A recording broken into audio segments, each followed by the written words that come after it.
Bonjour et bienvenue sur le podcast de Plume de Doctorant. Le podcast dédié à l'actualité de la recherche autour des guerres mondiales. Je suis Guillaume Hiverneau. Je suis Charlotte Barnabé. Alors que l'historiographie de ces périodes est déjà abondante et que les livres les concernant inondent régulièrement les rayons de librairie, quels sont les travaux les plus récents et quels débats animent la recherche ? C'est ce à quoi nous essayons de répondre en rencontrant les chercheuses et chercheurs qui travaillent sur les guerres mondiales.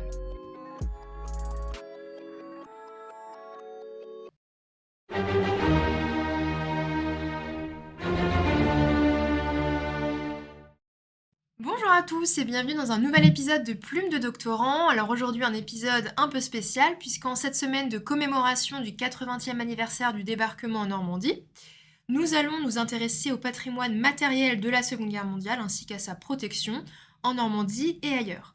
Et pour cela, nous avons le plaisir de recevoir Anthony Zurawski qui est titulaire d'un master Histoire et Patrimoine et auteur de deux mémoires. Un premier intitulé La naissance du cuirassé en France, l'émergence de la marine moderne, qui a fait l'objet d'une publication, et un second sur le groupe d'aide en cas de sinistre patrimonial, le GASP, en Normandie. Anthony Zurawski, bonjour. Bonjour. Bonjour, nous vous recevons aujourd'hui parce que vous êtes responsable du groupe d'aide en cas de sinistre patrimonial, le GASP, qui est basé en Normandie et qui fait partie de la Fabrique de patrimoine en Normandie, un établissement public financé par la région et par l'État. Vous êtes aussi membre du conseil d'administration des Boucliers Bleus France et formateur et coordinateur des PSBC en Normandie pour les musées, archives et bibliothèques. Alors, pour commencer, nous allons d'abord poser les bases évidemment. Pour celles et ceux qui nous écoutent, que pouvons-nous entendre par la notion de patrimoine ? C'est comme une notion qui est particulièrement articulée à celle d'histoire qui nous intéresse. En anglais, on parle d'heritage. Que pouvez-vous nous dire de cette notion ? La notion est assez large et assez floue, même pour nous professionnels, même si on la définit assez rapidement par trois grands thèmes, souvent. On a le patrimoine physique, on va dire tous les bâtiments, tous les objets, mais on a aussi le patrimoine immatériel, donc les coutumes ou les témoignages oraux, même les langages. Nous on travaille sur le normand, donc c'est un patrimoine immatériel, mais aussi la façon de pêcher, par exemple en Normandie.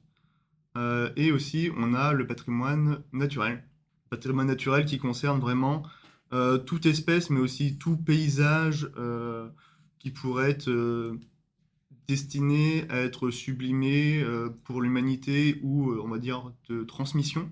C'est aussi ça, une grande partie du patrimoine, tout ce qui est transmissible aux générations qui nous précèdent à travers le temps. Donc la transmission des valeurs qu'on essaye de transmettre à ces générations-là. Donc ça peut passer entre ces trois grands thèmes, donc naturel, immatériel et matériel. Et c'est toujours quelque chose qui doit être fondamentalement pouvoir être légué aux générations futures. Ouais, c'est toujours ça. Ça, c'est un des grands thèmes du patrimoine et ce qui est la base de tous nos métiers, dont le mien. Donc faire transmettre tous les objets du patrimoine, surtout sur on va dire le matériel à travers les générations. Merci beaucoup. Et du coup, de ce patrimoine, vous en avez fait votre métier. Alors, à partir de quand est-ce que on peut constater les débuts du métier de la protection du patrimoine ? À partir de quand est-ce que des individus ont pu en faire leur vocation, leur profession ? Alors ça remonte à assez longtemps, c'est toujours lié, cette vocation de protéger le patrimoine. Ça a été toujours une thématique forte dans l'humanité, donc même à l'Antiquité, quand on pense à patrimoine, c'est protéger les temples, donc ce qui est important pour la communauté, donc faire passer la religion. Mais on va dire que le métier de protection du patrimoine a été vraiment très tardive par rapport à cet aspect-là de besoin de protection. On pouvait penser à l'Antiquité, les prêtres qui seraient chargés de protéger les temples ou les gardes, mais peu à peu ça a évolué à travers le temps, et ça a surtout été les militaires qui ont protégé, on va dire, les bâtiments et les objets liturgiques, on va dire. Donc c'est surtout à travers les législations, à travers les guerres, que certaines personnes ont pu faire des métiers en relation à la protection des biens culturels. Donc moi je pense surtout en 1800, on va dire 61 jusqu'à 65, c'était surtout la guerre de sécession, qui a été vraiment qui a propulsé, aux États-Unis, la guerre de sécession aux États-Unis, qui a propulsé, on va dire, le métier de protection des biens culturels vers quelque chose de plus institutionnel. Les deux camps se sont affrontés et le Nord a décidé surtout de se dire que malgré le territoire qu'ils détruisent durant cette guerre-là, il faudrait bien protéger certains types de patrimoine comme le cultuel donc les églises, mais aussi l'éducation et les bibliothèques pour pouvoir continuer à prospérer après ce conflit et pas juste faire de la terre brûlée. Donc là, on a commencé à éditer le premier traité, le Liber Code, qui donnait en tout cas à tous les soldats du Nord une obligation de protéger ces lieux-là et de ne pas les bombarder. Donc finalement, les premiers acteurs de la protection des biens culturels ont été les soldats et les instances de direction par le législatif sur ce thème-là. Ça a évolué. En 1870, on se rapproche de la France, donc avec la défaite de Sedan. Donc là, Paris a été vraiment mise en danger. C'était là aussi la construction des premiers musées, on va dire des premiers musées en dehors de Paris. Et en fait, le musée de Strasbourg a pris feu durant ces années-là. Donc, il y a eu une évacuation du Louvre à ce moment-là. Donc, des premiers professionnels militaires et un peu civils, surtout des directeurs du Louvre, qui ont participé à cette évacuation-là. Évacuation vers la Bretagne parce qu'il y avait la flotte française qui était stationnée là, et le mieux, leur idée, c'était de stationner tous les biens culturels du Louvre dans directement des cuirassés pour pouvoir partir en toute sécurité vers d'autres pays. Et pour brouiller les pistes, ils avaient mis en caisse tous ces objets-là marqués Gabon, direction Gabon, pour brouiller un peu plus les pistes. Quand on avait préparé cet épisode avec vous, vous nous parliez du fait qu'une des figures emblématiques de votre profession, c'est une femme. Il s'agit de Rose Valland, au rôle particulièrement important pendant la Seconde Guerre mondiale. Pouvez-vous nous en dire un peu plus à son propos? Effectivement, Rose Valland est à l'héritage de tout ce que je viens de vous dire, on va dire 1870. Après, il y a eu la Seconde Guerre mondiale, avec une évacuation pareille parisienne. Et donc, en fait, Rose Valland, qui travaille à ce moment-là en tant qu'attaché conservateur bénévole au musée du jeu de paume, a toute cette instruction un peu en tête, de toute cette historique de, on va dire, protection des biens culturels. Et cette femme qui travaille en tant que attachée conservatrice bénévole, parce que les femmes étaient encore bénévoles dans ces métiers-là et pas institutionnalisées, travaille durant la Seconde Guerre mondiale dans ce musée-là. Et les Allemands débarquent directement, les nazis débarquent dans les grands musées parisiens pour tout simplement se servir. Donc on a un boulimique culturel qui s'appelle Hermann Göring, qui va se servir dans les musées parisiens pour sa propre collection.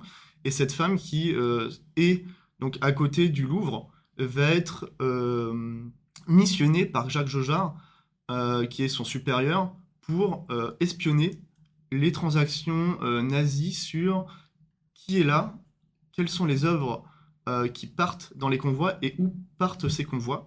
Et donc Rose Valland, qui parle allemand et qui ne dira pas qu'elle parle allemand devant les nazis, pourra noter toutes ces transactions-là et pouvoir mettre ça dans un carnet pour les transmettre à Jacques Jaujard, qui est aussi un résistant, qui va les transmettre à son réseau de résistance pour pouvoir freiner les actions et surtout superviser le après-guerre pour savoir comment on peut rattraper ce patrimoine qui est véritablement perdu pour l'instant. Et grâce à ça, elle va faire aussi une action qui est assez remarquable. À la fin de la guerre, à la Seconde Guerre mondiale, Rose Valland va noter qu'un train va partir de Paris avec la plus grosse cargaison de biens culturels en destination de l'Allemagne. Ils ont fait un fourre-tout avant de partir. Et donc, elle va pouvoir transmettre ces informations tellement rapidement au réseau de Jacques Jaujard qu'une résistance va s'opérer très rapidement sur le train. Donc les techniciens vont feindre des pannes, les conducteurs vont feindre aussi des problèmes techniques, et le réseau de résistance va essayer de ralentir ce train jusqu'à pouvoir le ralentir complètement et de pouvoir le rattraper et de sauver toutes ces œuvres-là en un seul coup de filet. Donc c'était une femme qui était dans un milieu d'hommes et aussi dans une résistante, et aussi une femme homosexuelle durant cette période-là, qui était assez rare et stigmatisée, a pu prendre un essor considérable après la guerre sur la protection des biens culturels et devenir une icône pendant longtemps perdue, parce qu'elle a été oubliée durant cette histoire-là, mais retrouvée il y a quelques années là, pour pouvoir la mettre en avant en disant ceci, Rose Valland a fait quelque chose d'extraordinaire, il faudrait la considérer un peu plus, et c'est devenu une icône, en tout cas dans notre métier de la protection des biens culturels. Et au sujet de Rose Valland, j'avais entendu un podcast sur France Culture, je crois, que je recommande parce qu'il était vraiment très éclairant. Alors du coup, si on comprend bien, dès le début de son institutionnalisation, la protection du patrimoine est liée à la guerre. Cela implique du coup à la fois l'action de civils, mais aussi de militaires. Est-ce que vous pourriez expliquer comment ces deux entités travaillent ensemble dans le cadre de la protection du patrimoine? Donc effectivement, par rapport à l'historique que j'ai tracé, la protection des biens culturels s'est toujours faite de manière très militarisée, toujours en fonction des conflits, une réaction très rapide des militaires face aux conflits pour la protection des biens culturels. Et donc, de ce qu'on a vu avec Rose Valland, peu à peu, le rôle des militaires a été de rassembler des experts pour pouvoir protéger les biens culturels. Donc il y a eu une grande mobilisation à travers la Première Guerre mondiale et après la Seconde Guerre mondiale autour d'experts. Donc après la Seconde Guerre mondiale, on a eu un mouvement qui s'appelle les Monuments Men, qui visait à récupérer tous les biens qui auraient été spoilés par les nazis durant la Seconde Guerre mondiale. Et donc ces Monuments Men n'étaient pas militaires, mais étaient tous civils, donc des architectes, des grands conservateurs, des grands directeurs de musées new-yorkais, parisiens ou d'autres grandes villes européennes. Et en fait, ce collectif-là, de plus de, on va dire, 300 personnes, a eu pour charge de récupérer toutes les œuvres spoilées par les nazis, surtout les œuvres de familles juives. Et donc, il y avait une grande mission pendant, on va dire, une dizaine d'années après la guerre, de récupérer toutes ces œuvres-là. Donc là, il y a eu vraiment une première coopération, vraiment, assez équilibrée entre le militaire et le civil. Et c'est là que véritablement, la spécialité de la protection des biens culturels en cas de conflit s'est construite. Donc il y a eu énormément de redécouvertes dans des grandes mines abandonnées en Autriche, où les nazis avaient mis toutes les œuvres spoilées au même endroit. Donc il y a eu des grandes redécouvertes comme ça, mais aussi des petites découvertes qui sont, même aujourd'hui, on va dire, chaque mois, il y a toujours une nouvelle œuvre redécouverte quelque part dans des grandes collections privées d'œuvres spoilées par les nazis de familles juives. Et donc les Monuments Men sont toujours actifs. Ils sont une dizaine maintenant, donc tous civils. Il n'y a plus du tout d'aspect militaire, mais ça a été toujours la première coopération, en tout cas, après la Seconde Guerre mondiale. Le domaine s'est un peu éteint au vu des conflits. Il n'y a plus de conflits, on va dire, d'importance autant que la Seconde Guerre mondiale sur le sol français. Et donc les civils, les conservateurs, ont commencé à réfléchir sur des structurations de comment protéger les biens culturels en France. Et donc le militaire a été un peu dégagé de cette partie de réflexion-là. Sauf que partout dans le monde, s'est passé énormément de conflits autour des biens culturels. On peut penser en Syrie, à Palmyre, où il y a eu énormément de destruction de sites antiques, surtout romains, et de destruction dans des musées pour idéologie, on va dire, autre que la nôtre, et après pour de la revente de biens culturels. Donc à partir de cette découverte-là qu'on pouvait vendre des biens culturels pour de l'argent et pour acheter des armes, ça a été un peu la pagaille partout dans cette zone-là, on va dire, cette zone de conflit. Donc il y a eu énormément de destructions qui ont choqué pas mal le public, mais surtout énormément de conservateurs de musées. Et on a dû relancer une coopération, cette fois-ci internationale, entre les civils et les militaires pour former les militaires à la protection des biens culturels en plus de la population sur le théâtre de guerre. Euh, donc il y a eu vraiment cette construction civilo-militaire maintenant qui a été réanimée et qui se voit à travers énormément de conflits actuels et qui est toujours autant dynamique. Bah, peut-être juste pour rebondir sur ce que vous venez de dire, ce qui est intéressant, c'est que ces Monuments Men, effectivement, ils sont. Alors, déjà, nous, on le voit sur le plan universitaire, ils sont de plus en plus étudiés dans différents champs. Et il y a eu un film qui est sorti là-dessus, alors qui, je pense, est peut-être discutable. Vous souriez, donc je pense qu'il y a des choses à en dire. Effectivement, je l'ai revu récemment et je me suis dit, sur le plan historique, il est pas mal, mais c'est vrai qu'il y a pas mal de lacunes. Mais juste pour noter, j'ai les chiffres là, c'est pour ça que je note. C'est 320 tomes dans les Monuments Men, 27 femmes et donc 14 nations différentes. Donc c'était vraiment une collaboration internationale assez gigantesque à ce moment-là. C'est effectivement, c'est vraiment fascinant. Maintenant, bon, on est en cette semaine de commémoration du 80e anniversaire du débarquement en Normandie, donc on va se placer un peu à l'échelle de notre région. Aujourd'hui, donc, les conflits menacent toujours le patrimoine, mais c'est pas la seule menace pour ce patrimoine. Donc ici en Normandie, par exemple, il y a des enjeux climatiques auxquels doivent faire face les gens comme vous qui sont chargés de protéger le patrimoine. Il y a aussi des risques, vous le commencez à l'évoquer tout à l'heure, peut-être de pillage, parce qu'il y a un véritable marché de la collection, enfin, autour des collections de biens militaires, etc. Donc, comment est-ce que vous pouvez travailler sur ces questions-là? Comment est-ce qu'on avertit, est-ce qu'on informe les institutions muséales, les sites en danger, etc. Très, très bonne question, au pluriel. Effectivement, moi, mon but, c'est de protéger les biens culturels en Normandie. Et donc, les conflits sont rares en Normandie, donc heureusement, fort heureusement. Mais c'est surtout l'aspect climatique qui est de plus en plus important dans nos pensées. Il y a vraiment une augmentation à cause du dérèglement climatique des violences faites au patrimoine. Il y a de plus en plus de tempêtes, il y a des tornades en Normandie, il faut le savoir. Donc il peut y avoir de la grêle, surtout beaucoup de pluie et de vent qui peuvent décoiffer les biens culturels. Pour l'aspect, on va dire, Seconde Guerre mondiale, il y a quelques années, il y a la pointe du Hoc. En 2022, Juste pour ceux qui nous écoutent, la pointe du Hoc, c'est oui, en fait une falaise qui a été prise d'assaut par des Rangers américains le 6 juin 1944 parce que dessus s'y trouvait une batterie d'artillerie allemande. Voilà. Je ferme juste la voilà. parenthèse historique, mais c'était pour préciser un peu. Non, mais c'est bien d'avoir un petit point de vue historique, effectivement. Donc c'est un lieu quand même qui est marquant de la Seconde Guerre mondiale pour la libération et le débarquement. Et donc en fait, pour en venir sur le côté climatique en Normandie, c'est 40 centimètres d'érosion chaque année sur la côte normande qui disparaissent. Donc ça va assez vite. Et la pointe du Hoc s'est vue amputée d'une petite partie d'éperon rocheuse qui était quand même assez emblématique du site. Et ce qui faisait poser la question de est-ce qu'on répare ce bloc avec du béton ou on laisse la nature se faire. Mais en tout cas, d'ici quelques années, la pointe du Hoc disparaîtra. Et donc ce site disparaîtra. Et donc on a beaucoup de littoral en Normandie. Donc il y a énormément de sites historiques, de sites naturels et de bâtiments, on va dire, de la Seconde Guerre mondiale qui vont disparaître peu à peu en fonction des années et c'est quelque chose qu'on ne peut pas trop stopper. Donc la pointe du Hoc, c'est quand même quelque chose d'assez emblématique.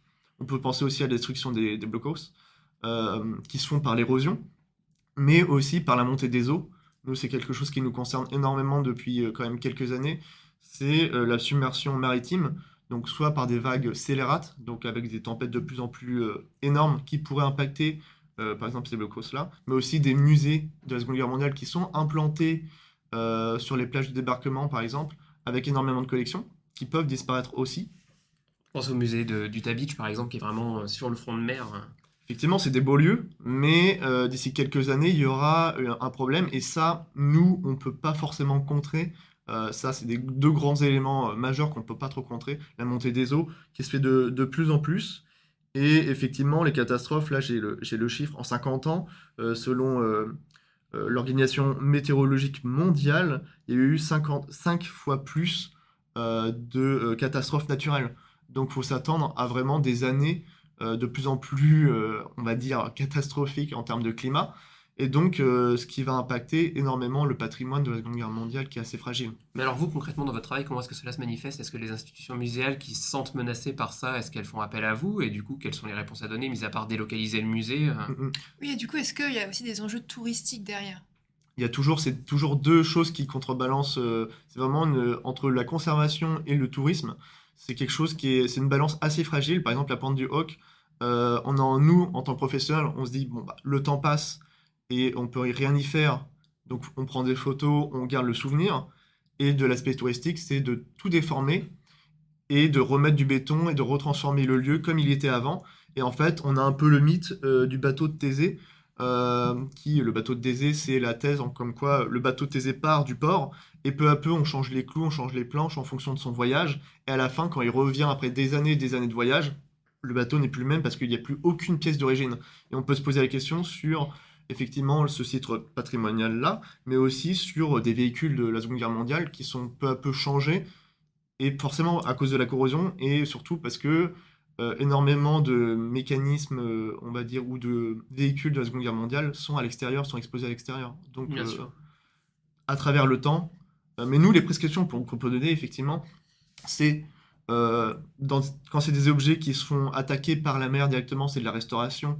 Tout simplement, c'est remettre les choses comme elles étaient dans l'ordre après une catastrophe. Mais si la catastrophe n'est pas encore arrivée, c'est de prévoir des plans d'évacuation pour pouvoir dire l'eau rentre dans le musée, on peut tout évacuer et dans un nouveau lieu assez rapidement. Mais la seule chose qu'on peut faire, c'est prévoir en fait la catastrophe à un moment, à un instant T. Sinon, contre la mer, on peut rien faire. Et les musées du débarquement ont commencé à faire des grandes digues de sable, ce qui empêche la montée des eaux pour l'instant. Mais effectivement, Sur le long terme. sur le long terme, ça va pas fonctionner. Mais nous, on peut donner déjà des voies de secours qui peuvent être pensées avec les pompiers, qui peuvent être pensées avec les militaires, la gendarmerie ou la police, pour pouvoir évacuer les œuvres vers une autre résidence qui sera après, on va dire, peut-être le musée de l'avenir. D'accord. Et donc là, on parlait de catastrophes naturelles. Il y a aussi, on l'évoquait tout à l'heure, une menace humaine. Et Mhm. vous parliez des véhicules qui sont dehors. Bon, autant c'est difficile de voler peut-être un char-tigre, mais par contre, on a eu le cas dans un village de l'Orne où un canon de la Seconde Guerre mondiale a été exposé et qui s'est retrouvé être dérobé après quelques mois d'exposition. Est-ce que vous préconisez certaines choses à des institutions qui les exposent? Est-ce qu'il y a des possibilités pour prévenir de ce genre d'actes? Effectivement, là, on parle du vol du canon Flak qui s'est passé. Donc, j'ai la commune, c'est Saint-Lambert sur Dives, ouais. Effectivement, ça s'est passé en 2018, un vol quand même bon organisé, parce qu'on peut pas, c'est pas facile de voler un canon de cette taille-là, et surtout pouvoir passer inaperçu dans la France avec. Nous, c'est des moments de vigilance et des moments aussi de contact avec la gendarmerie qui a un système, on va dire, de réseau de surveillance de tous les biens culturels qui se font voler. Donc, en gros, la douane est avertie.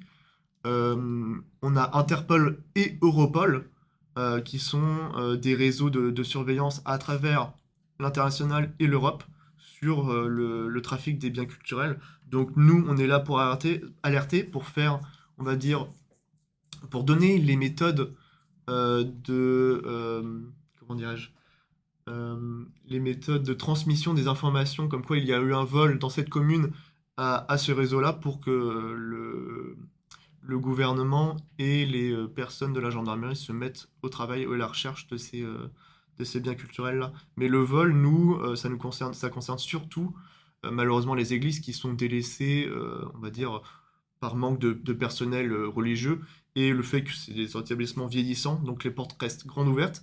Donc il y a énormément de vols et il y aura toujours du vol sur des institutions patrimoniales qui sont assez vulnérables au niveau de l'accessibilité, au niveau de l'entrée. Et du coup, dans ce cadre-là, est-ce que vous vous concertez particulièrement avec la police ou dans le cadre du changement climatique avec les pompiers? Est-ce que vous travaillez ensemble? Est-ce que vous avez des formations communes? On a énormément de grandes instances qui nous font face et dont on peut mobiliser. Il y a quelques années, avant la cathédrale Notre-Dame qui a brûlé, il n'y avait pas beaucoup d'instances qui répondaient à nos demandes. Maintenant, les gens sont au courant et sont presque obligés de travailler avec nous. Donc moi, tous les jours, je travaille avec les SDIS, les centres départementaux d'incendie et de secours. Donc il y en a 5 en Normandie. Donc ça représente les instances décisionnelles des pompiers. Et donc les pompiers nous viennent nous voir et moi je viens voir les pompiers pour qu'ils pensent à par exemple l'évacuation parce que s'il y a un sinistre, par exemple de l'eau qui rentre avec des débris de verre ou plus grand, on va dire un incendie, c'est les pompiers qui vont rentrer dans des zones sinistrées, pas les civils. Donc il y a toujours une interdiction de faire rentrer des personnes pour qu'ils évitent de se blesser. Donc les pompiers seront toujours mobilisés, donc on est obligé de travailler avec eux et eux sont obligés de travailler avec nous pour leur donner des bonnes méthodes et surtout pour connaître quels sont en fait tout simplement les sites patrimoniaux, parce que eux ils n'ont pas du tout la connaissance de ça. Et, normal, ils ont beaucoup de choses à faire. Et par exemple, on a de plus en plus de liens avec des services de sécurité du gouvernement, de l'État directement à Paris, qui qui se déportent, on va dire, dans les régions, peu à peu, pour pouvoir aider les communes à travailler sur ce point-là. Donc il y a une grande force toujours émanante de Paris. Il n'y a pas du tout de force, mis à part les pompiers en local, disponibles. Mais effectivement, on travaille aussi avec la gendarmerie de plus en plus, en tout cas pour des faits de vol et de sécurisation. D'accord. Et puisque vous en parlez justement, donc en Normandie, on l'a compris, il y a le GASP. Mhm. Est-ce qu'il donc à l'échelle supérieure, il y a aussi les boucliers bleus, hein, qui, si je me Mhm. trompe pas, dépendent de l'UNESCO. Oui, Et donc dans d'autres régions, est-ce qu'il y a des institutions comme le GASP? c'est quelque chose qui est assez rare et assez unique en France, même en Europe, voire en Europe, j'irais dire dans le monde. Mais il y a quelques groupes, on va dire, d'urgence qui se font peu à peu. À New York, il y en a un qui se crée, mais à chaque fois, c'est des choses qui se créent pendant, on va dire, 2 3 ans avant d'être complètement oubliées, avant d'être délaissées. Nous, ça fait quand même 7 ans qu'on travaille sur le sujet et plus. Pour l'instant, on a stabilisé un peu notre action à travers des financements de l'État et de la région. Et en fait, c'est des choses qui n'existent pas en France, à part le Bouclier Bleu, qui est une association qui est basée à Paris. Leur but, c'est d'avoir un réseau tentaculaire de bénévoles à travers la France, créer des sections de Bouclier Bleu, par exemple la section, on va dire, Atlantique, qui sera une section qui va, en gros, travailler sur toute cette zone-là, sur les biens culturels, avec des bénévoles sur leur temps, pas de travail, mais leur temps un peu à côté. Donc, c'est des choses qui sont assez occasionnelles et qui avancent peu à peu et qui n'ont pas forcément le poids qu'ils pourraient avoir avec une institution, on va dire, comme la nôtre, publique, avec une responsabilité d'État. Quand on pense au patrimoine qui est menacé, moi pour pratiquer notamment l'exploration urbaine, c'est quelque chose qui nous vient très rapidement à l'esprit. Il n'y a pas très longtemps, il y a quelques mois si je ne me trompe pas, il y a un château qui est dans l'Eure qui est parti en fumée. Et une des spécificités de ce château, c'est du 19e ou peut-être avant même d'un château de l'époque moderne, Mhm. c'est qu'il était connu des pratiquants de l'exploration urbaine. Et en fait, beaucoup de ces pratiquants revendiquent une dimension patrimoniale, une dimension de protection du patrimoine, un peu comme vous, mais de manière totalement informelle. Est-ce que vous pensez que d'une certaine manière, l'exploration urbaine peut être un atout pour le patrimoine, peut-être en essayant de le mettre en valeur, je vous le disais justement par des photographies par exemple, Mhm. dans des lieux où peut-être les pouvoirs publics ne peuvent pas avoir accès parce que propriété privée, etc., ou par des questions même de facilité d'accès tout simplement, des questions d'autorisation, etc., ou tout simplement, ou est-ce que cette pratique peut aussi être une menace? Et par exemple, l'incendie qui a eu lieu il n'y a pas très longtemps interroge cela. Effectivement, il y a eu pas mal d'interrogations sur l'incendie du château de Cerquigny, dans l'Eure.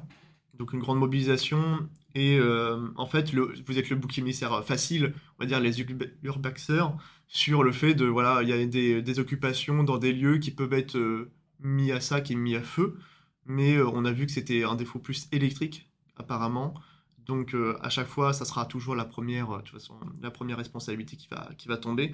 Mais nous, l'urbex, ça sera toujours vu, effectivement, comme quelque chose qu'on ne peut pas contrôler. Donc des destructions ou des pillages qui peuvent quand même détruire peu à peu le patrimoine. En tout cas, rendre vulnérable le patrimoine à travers la Normandie. Mais c'est surtout aussi une force. Parce que nous, moi, dans le métier, il y a énormément de perte de connaissances sur le patrimoine oublié, on va dire. Le patrimoine, par exemple, de la Seconde Guerre mondiale, des anciens sites ou des anciens lieux qui seraient empreints d'une histoire assez importante qui tombe dans l'oubli. Donc on oublie que c'est du patrimoine et grâce à certains urbexeurs ou d'autres personnes passionnées, en tout cas de patrimoine comme ça, on a de la redécouverte, ce qui mène après à de la protection et donc après à la médiatisation, à la médiation donc, et à la valorisation. Donc au final, c'est toujours une balance pour et contre. Mais quand même, ça aussi, ça peut servir de lanceur d'alerte sur certaines propriétés qui peuvent être complètement abandonnées dans des situations assez misérables, au bord de la destruction naturelle. Et surtout aussi par rapport à des archives ou des biens culturels qui seraient à l'intérieur, qui seraient voilà, emprunts à être volés ou à être détruits avec le temps. Donc effectivement, l'urbex peut complètement cohabiter avec la protection des biens culturels. Et c'est sans ces personnes-là, on ne pourrait pas être alerté et on ne peut pas avoir les yeux partout. Donc c'est toujours une balance entre les deux. Oui, Et vous, Guillaume, comme vous êtes un pratiquant, qu'est-ce que vous en pensez? mais je pense qu'effectivement, il peut y avoir un côté de sauvegarde du patrimoine. Et je pense qu'en fait, pour rebondir sur ce que disait Anthony, la, je pense qu'une des forces de l'exploration urbaine, c'est aussi le fait que c'est un phénomène qui est notamment devenu mondial grâce aux réseaux sociaux. Mhm. Et en fait, de ce que vous disiez en termes de lanceurs d'alerte, c'est que je pense que les réseaux sociaux, euh, leur amplification, permettent cela. Et donc permettent de faire connaître des lieux et surtout leur mise en danger. Alors évidemment, il y a des choses pour lesquelles on ne peut pas lutter. Et sur le volet d'ailleurs institutionnel, je pense qu'il y a aussi une véritable action de l'inventaire général du patrimoine qui est de normalement justement photographier alors des lieux industriels, des lieux Mhm. religieux, etc. Mais qui semblent faire faites de manière différente selon les régions. Effectivement, on n'a pas forcément les mêmes moyens en fonction des régions et la même, on va dire, passion en fonction du personnel. Donc, tout se tient en fait en fonction des passions de chacun. Donc, le travail peut être plus ou moins, on va dire, homogène, mais le côté prise de photos, c'est toujours intéressant pour garder un souvenir, mais ça ne suffit pas parce qu'après la destruction par incendie de biens culturels, il ne reste rien, donc c'est bien de prendre en charge aussi l'aspect un peu avant. Donc effectivement, aussi à travers les années, l'urbex se fait de plus en plus de place en tant que matière, on va dire, plus rigoureuse, plus scientifique, et donc il y a vraiment une meilleure compréhension peu à peu des institutions envers l'urbex et qui peuvent cohabiter, on va dire, qui peuvent utiliser aussi l'urbex comme lanceur d'alerte surtout. Je crois que c'est ton cas. D'accord. Alors du coup, en parlant un peu plus d'actualité aujourd'hui, il est difficile d'échapper aux conflits en Ukraine et au Proche-Orient. Quel est le rôle que jouent les sauveteurs du patrimoine dans le cadre de ces nouvelles guerres? Qui sont-ils? Quelles actions mènent lorsque les fronts sont très actifs? Là, en ce moment, effectivement, il y a plusieurs conflits à travers le monde qui nécessitent notre vigilance sur les biens culturels. Il y a toujours cet endroit, on va dire, du Moyen-Orient où il y a énormément de destruction et aussi une législation qui ne permet pas de la protection des biens culturels. Des fois, il y a des mandats de fouille qui sont faits de manière légale, mais qui sont illégales de la part des États islamiques pour fouiller et revendre directement les biens culturels. Donc effectivement, en Ukraine, il y a énormément de destruction et il y a une coopération internationale qui est assez invisible, qui se fait sur accompagner les conservateurs ukrainiens sur comment ils peuvent protéger leur patrimoine, donc comment ils peuvent un peu plus blinder leurs vitraux, comment ils peuvent préparer la venue de l'armée russe dans certaines villes pour protéger les statues, pour éviter les chocs ou les déflagrations, et transférer leurs biens culturels vers le front de l'Ukraine, mais aussi les frontières sont ouvertes grâce à des coopérations sur, par exemple, en Ukraine, il y a eu énormément de cas où un musée ukrainien est attaqué, le conservateur doit abandonner son poste, mais par passion, il ne veut pas abandonner son métier, donc il va être réfugié dans une institution polonaise pour pouvoir continuer son travail sur son musée de loin, mais pour pouvoir préparer en fait la suite quand son pays sera, on va dire, libéré, en tout cas plus calme, pour pouvoir revenir. Donc il y a vraiment une grosse coopération professionnelle internationale qui se met en place en fonction de l'Ukraine. Nous, le bouclier bleu répertorie tous les sites qui sont saccagés et détruits pour garder une trace de la mémoire et surtout pour pouvoir après apporter les premiers soins après la guerre. Donc c'est quelque chose qui se construit de plus en plus. Les militaires sont de plus en plus formés. En France, on est le seul pays à pouvoir avoir une formation en tant que militaire sur les biens culturels. Les officiers sont de plus en plus formés. Il y a la DELPAT, c'est la délégation patrimoine de l'armée de terre, qui forme des officiers à l'école du Louvre pour travailler sur ces points-là et pouvoir en fait former des armées de l'OTAN ou le casque bleu sur des théâtres d'opération, on va dire, partout dans le monde, en Afrique ou au Moyen-Orient, pour leur dire, voilà, on forme un régiment à la protection des biens culturels, comme ça, eux, vont pouvoir protéger, par exemple, sur la bande de Gaza, des mosquées ou autres institutions culturelles pour pouvoir, on va dire, aussi préparer la reconstruction de ces populations-là. Et ils savent très bien aussi que protéger ces institutions-là prévaut, on va dire, les protège au titre, on va dire, de 70% de répercussions du peuple contre les armées. On va dire qu'il y a moins de résistance. Plus on protège le patrimoine dans une zone de guerre, moins il y a de résistance de la part de la population qui serait dans ce pays-là envers l'armée. Donc c'est aussi un aspect très tactique, très stratégique de la part de l'armée. Mais en tout cas, il y a énormément de coopération militaire et de coopération civile professionnelle qui se mettent en place à travers ces conflits et qui sont toujours, on va dire, cachés aux yeux du grand public, ce qui est d'une manière très confidentielle. C'est pour protéger les professionnels et pour protéger les biens culturels aussi. Et donc, est-ce que vous pensez que concrètement, il y a eu une évolution depuis justement l'époque des monuments de semaine Il y a eu, il y a eu énormément d'innovations en termes technologiques. Par exemple, on peut penser au Moyen-Orient, souvent dans les grosses destructions, on peut rien y faire. Même les militaires, ils peuvent protéger, mais au bout d'un moment, ils doivent évacuer. On a l'aspect de drones, en fait, qui peuvent directement faire une numérisation 3D de, par exemple, mosquées qui sont un peu détruites pour pouvoir, voilà, avoir un modèle 3D et se dire, cette mosquée va être bombardée, va être détruite, mais au moins on aura un modèle 3D qui permettra de la reconstruction à l'identique de ce bien culturel-là pour pouvoir faciliter, on va dire, la reconstruction du peuple qui aurait été impacté par la guerre, juste pour eux, parce que souvent ils se réunissent autour, tout le monde se réunit autour d'un symbole de leur pays, et souvent ce symbole-là, c'est le patrimoine culturel. Nous, on pense à Notre-Dame qui a fait des émois partout dans le monde. Et du coup, qui sont ces travailleurs du patrimoine aujourd'hui? Maintenant, effectivement, On parle plus de Monuments Women, peut-être? Monuments Men and Women. On parle de ça, il y a une institution aux États-Unis qui s'appelle les Monuments Men and Women, qui sont voilà, le pendant, toujours, ils sont pas beaucoup. Mais effectivement, il y a de plus en plus de militaires qui sont incorporés à la chose. Il y a de plus en plus de conservateurs et conservatrices qui sont sollicités et qui deviennent aussi réservistes militaires ou réservistes pompiers. Donc il y a un mélange des deux. Effectivement, comme tous les milieux culturels, il y a énormément de femmes, donc surtout une majorité féminine. Donc c'est quelque chose qui est assez exceptionnel de voir deux mondes qui se confrontent, le milieu culturel et le milieu militaire, un milieu très masculin et un milieu très féminin, et qui arrivent en symbiose. J'avais une dernière question, c'est si vous vous prenez justement comme un Indiana Jones qui veut que tout ce patrimoine, la place de ce patrimoine est dans un musée, si vous pensez cela, quelle serait peut-être, il y a beaucoup d'étudiants en histoire qui nous écoutent notamment, quelle serait éventuellement la formation adéquate pour devenir, comme vous, un sauveteur du patrimoine? Sauveteur du patrimoine. Effectivement, il y a énormément d'institutions parisiennes qui proposent des cours. En tout cas, sur mon métier, il y a l'Institut national du patrimoine qui forme des conservateurs et conservatrices dans ce domaine-là. L'école du Louvre aussi, la Nouvelle Sorbonne, toujours avec un cours dédié à la protection des biens culturels, mais c'est pas véritablement une formation dédiée. Il y a de plus en plus. Le cursus n'existe pas finalement. Les pompiers commencent à faire un cursus, eux, pompiers experts en plan de sauvegarde des biens culturels.